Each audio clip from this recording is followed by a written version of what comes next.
Morning guys, welcome back to the shed. Bank holiday Monday.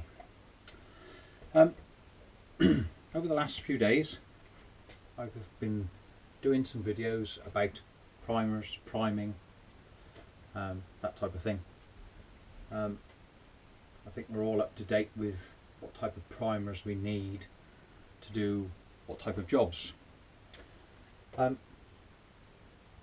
In past videos I've shown you my selection of spray guns for top coats, all from different manufacturers.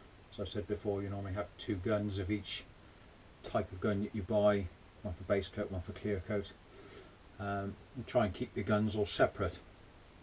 I do the same thing for primer guns. These primers all contain different chemicals that, if you didn't clean your guns absolutely perfect, you would get lots of sludging bits, all sorts of sediment and things flying out the gun, and that's not what you want, especially if you're into a stage where you're doing like a wet on wet and you don't actually want to do any rework. You just want to put your coat of wet on and get on doing your paint. So you want to keep that totally dust free, exactly the same as a top coat. So primer guns, I've got my primer guns here, I'm going to show you now. I do exactly the same, try and keep them all individual. I think I've explained many times, I clean my guns, absolutely sterilise them each time I use them, so I shouldn't really need to do it. But because of the different viscosities, because of the different types of primers, I have different nozzle setups, and if you only had one primer gun, you would still spend lots of time stripping the guns, changing the setups. So to avoid that, I bought one gun for doing one process. I'll start this end of the rack. I've shown you this one before, gave you a demo on this one I believe. Ainstar Water W101. This gun is a sort of 3/4 size gun, so I'm using this for my plastic primer. If I'm painting bumpers and I want to put some adhesion promoter on the surface, I'm using this. One, because of its physical size, that I can get into all the little areas. It's got quite a small air cap.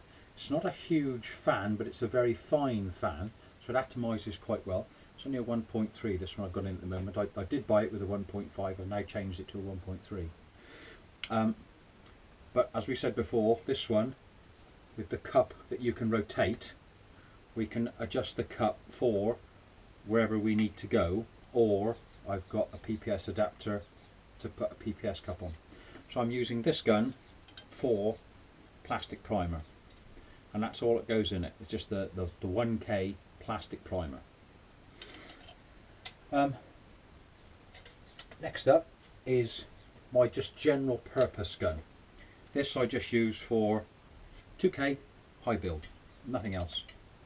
My 2K I'm advised to use between a 1.4 and a 1.6 tip. I tried this one with a 1.6 and it was actually a little bit wet for what I'd like. I wanted a smoother finish, less orange peel in the primer. So in this particular one I've actually put a 1.5mm tip in. Good gun, AZ3, brilliant little guns. This is the old version. The new version is the fully chromed, polished version, which ironically all the bits and pieces fit. It's just a cosmetic change. This gun is probably, I don't know, 10 years old I suppose now. Still on the original pot, as I've said before. The way I look after my guns, once you buy it, that's it. Pot lid still fits right. With these, iWater's come with a metal gauze filter that fits nicely into the bottom of the cup. I don't always use that with the primer, because some of the primers are very thick, and if I actually need a thick application, I actually want to just put some thick primer in a particular spot, I would take the filter out. If I'm then priming a panel all over and I want a nice flow coat, we'll say a nice wet coat of primer, I'd probably thin my primer 20%, 30%, whatever, and put a nice thin wet coat of primer on, but with the filter in. Once again, trying to eliminate any sort of debris or solids, chalk that might remain in the mix from the primer itself. So that's my general purpose gun, 1.5 tip. The next gun, when I first bought this, I thought I'm going to buy it just to see what it's like. Didn't anticipate it being as good as I was seeing. It's got lots of coverage on YouTube. 3M do a fantastic job of making a composite, I should say, plastic primer gun.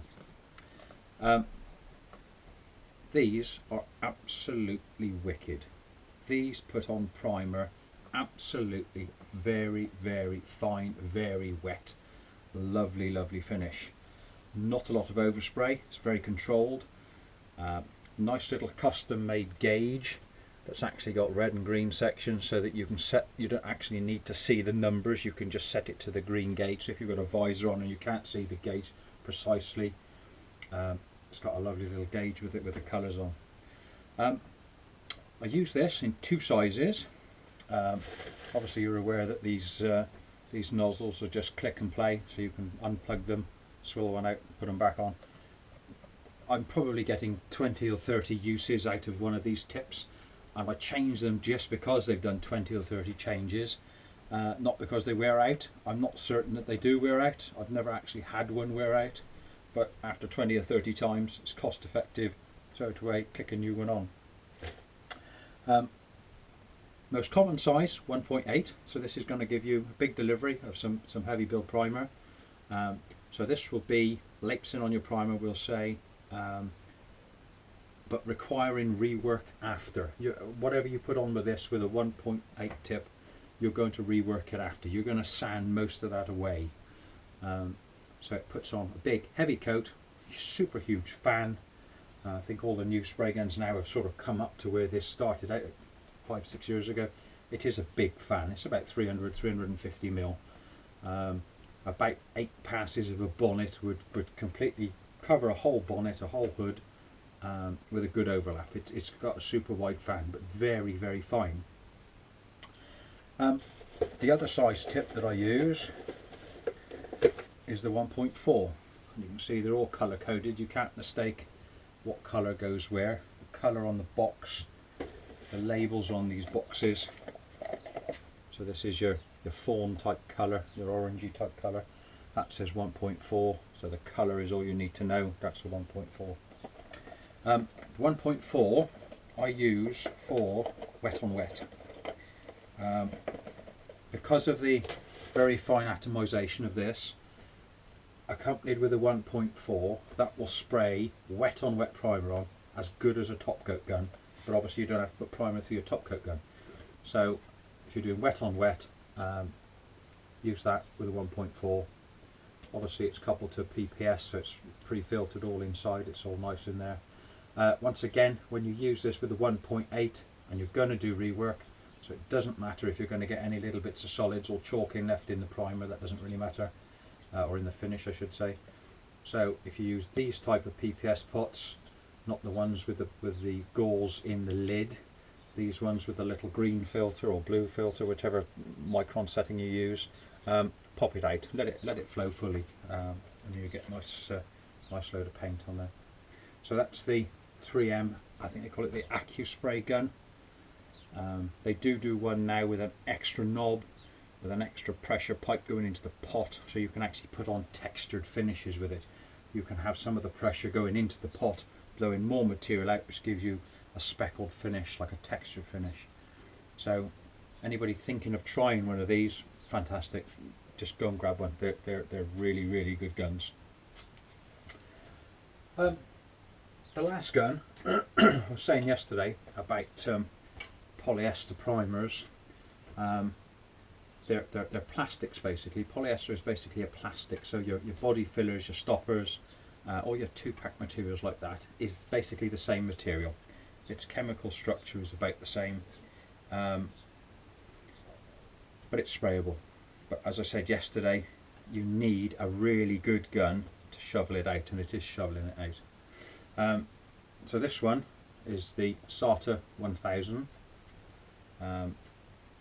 This is the B, SATA 1000B RP. So it's the reduced pressure nozzle, not the HVLP.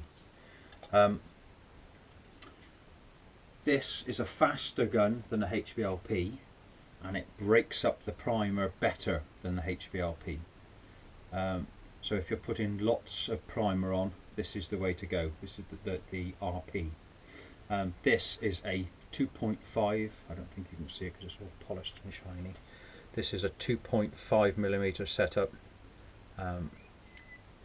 So this has an ample passage for some really thick primer. Obviously the thicker the primer you go, the smaller the fan it creates, because it can't blow the weight of the primer sort of as wide as you would a top coat of paint. But you still get about a 10-inch fan out of this gun with the primer almost mixed neat with the hardener, with no thinners in it at all. So you're talking about a polyester primer. I think mine are 4:1. I think mine are about 4:1. No thinners, and this gun will still shovel it on, and it really does a good job. Once again, with these, don't use a filter. Whenever you're putting any heavy-bodied materials on, all you will do is block the passageway of the primer. The fill, I'll call it, inside primers, the body, we've got two types of materials. The thickness of the primer can be made up of chalk, or it can be made up, now we're seeing a lot with these little tiny plastic recycled beads. Even though they're made extremely tiny, they're like talcum powder type sizes, they can still stick together, they can still attach together. So when you've got thousands of those going through a strainer, through the little filter in the gun, they will sort of like stick together, and within about, I don't know, anything from a couple of minutes to 5 minutes, they will actually line the inside of the gauze of your filter and stop anything going through, even though probably on its own each individual one could pass through the strainer. Once they start linking together, they go all thick and sludgy in your filter, and just stop your paint coming out. So that will give you lots of problems, especially if you're doing a big panel. You've started over the one side and it's all coming out fully flowing, really nice, and as you're going further and further, say across the hood, by the time you get 3/4 of the way over, you're really struggling to get that paint on. Obviously the film build that you're now putting on this side of the bonnet is different to that side, so, and this is where you're not wanting to go. So take the filters out before you start.